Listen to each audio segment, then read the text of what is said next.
शिव जी की यह कहानी को पूरे मन से सुनिएगा। यह कहानी हमारे जीवन की हर समस्या को सुलझा देगी, इसलिए कहानी को पूरी सुनिएगा।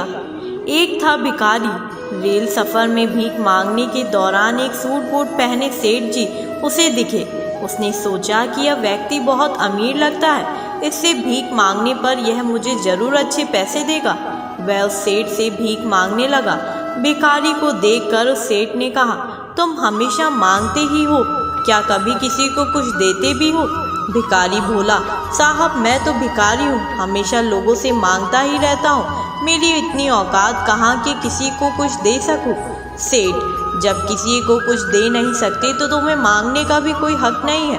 मैं एक व्यापारी हूँ और लेने देने में ही विश्वास करता हूँ। अगर तुम्हारे पास मुझे कुछ देने को हो तभी मैं तुम्हें बदले में कुछ दे सकता हूँ। तभी वह स्टेशन आ गया जहाँ पर उस सेठ को उतरना था।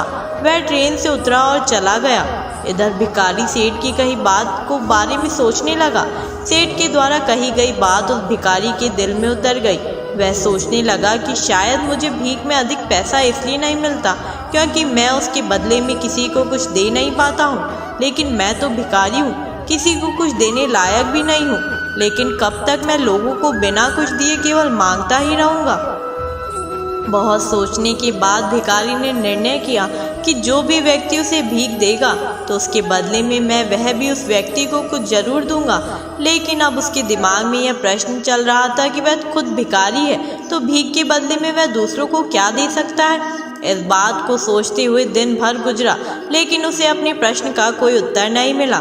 दूसरे दिन जब वह स्टेशन के पास बैठा हुआ था तभी उसकी नज़र कुछ फूलों पर पड़ी जो स्टेशन के आसपास के पौधों पर खिल रहे थे। उसने सोचा, क्यों ना मैं लोगों को भीख के बदले कुछ फूल दे दिया करूं। उसको अपना यह विचार अच्छा लगा और उसने वहां से कुछ फूल तोड़ लिए। वह ट्रेन में भीख मांगने पहुंचा। जब भी कोई उसे भीख देता तो उसके बदले में वह भीख देने वाले को कुछ फूल दे देता। उन फूलों को लोग खुश होकर अपने पास रख लेते थे। अब भिखारी रोज फूल तोड़ता और भीख के बदले में उन फूलों को लोगों में बांट देता था। कुछ ही दिनों में उसने महसूस किया कि अब उसे बहुत अधिक लोग भीख देने लगे हैं। वह स्टेशन के पास के तभी फूलों को तोड़ लाता था। जब तक उसके पास फूल रहते थे तब तक उसे बहुत से लोग भीख देते थे, लेकिन जब फूल बांटते बांटते ख़त्म हो जाते तो उसे भीख भी नहीं मिलती। अब रोज ऐसा ही चलता रहा। एक दिन जब वह भीख मांग रहा था तो उसने देखा कि वहीं से ट्रेन में बैठे हैं, जिसकी वजह से उस भीख के बदले फूल देने की प्रेरणा मिली थी। वह तुरंत उस व्यक्ति के पास पहुंच गया और भीख मांगते हुए बोला, आज मेरे पास आपको देने के लिए कुछ फूल है, आप मुझे भीख दीजिए, बदले में मैं आपको कुछ फूल दूंगा। सेठ ने उस भीख के रूप में कुछ पैसे दे दिए और भिखारी ने कुछ फूल उसे दे दिए। उस सेठ को यह बात बहुत पसंद आई। सेठ, वाह क्या बात है, आज तुम भी मेरी तरह एक व्यापारी बन गए हो। इतना कहकर फूल लेकर वह सेठ स्टेशन पर उतर गया। लेकिन उस सेठ द्वारा कही गई बात एक बार फिर से उस भिखारी के दिल में उतर गई।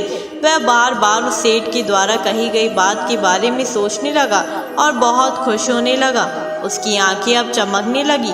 उसे लगने लगा कि अब उसके हाथ सफलता की वह चाबी लग गई जिसके द्वारा वह अपने जीवन को बदल सकता है। वह तुरंत ट्रेन से नीचे उतरा और उत्साहित होकर बहुत तेज आवाज़ में ऊपर आसमान की ओर देखकर बोला, मैं भिखारी नहीं हूँ, मैं तो एक व्यापारी हूँ। मैं भी उस सेठ जैसा बन सकता हूँ, मैं भी अमीर बन सकता हूँ। लोगों ने उसे देखा तो सोचा कि शायद यह भिखारी पागल हो गया है। अगले दिन से वह भिखारी उस स्टेशन पर फिर कभी दिखाई नहीं दिया। एक वर्ष बाद इसी स्टेशन पर दो व्यक्ति सूट बूट पहने हुए यात्रा कर रहे थे।